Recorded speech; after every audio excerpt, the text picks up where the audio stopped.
The first major challenge that your need for certainty can sometimes create is it can cause you to generalize in a way that is debilitating. What do I mean by generalize? Well, we have to generalize. You know, your ability to stand up, get out of your chair, and walk across the room comes from your sense of certainty that that floor beneath you is going to support you. If you weren't certain about that, you would be disempowered. You would not be able to make that action happen. You'd just be sitting in their chair with some fear, immobilized. But the reality is you've learned to generalize, that usually floors hold you up.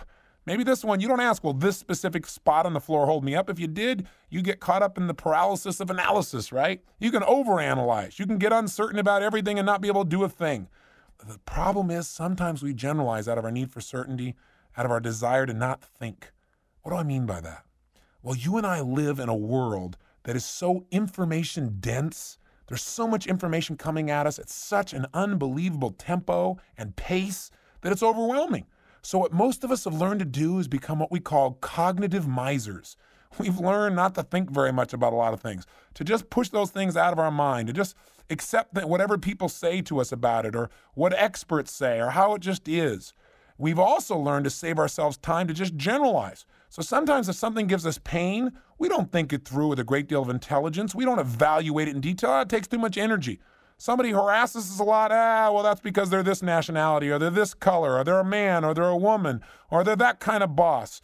Instead of looking at the human being and seeing who is this soul in front of me. Sometimes that happens, and it cuts the quality of our lives. We have to enter each moment, each relationship, each situation in a brand new frame so that we can not be so certain, so we can explore, so we can discover. Because otherwise what happens is once we define people in a certain way, we look for ways to support it. We find legs to back it up. We've talked about this before. Sure enough, seek and you shall find. You think this person is insensitive, you look for places where they're insensitive. Well, if we look for places in you where you're insensitive, we might find things to back that up at times too. You know, we got to be very careful. Generalizing will usually cause you to limit the quality of your life. Be careful of it.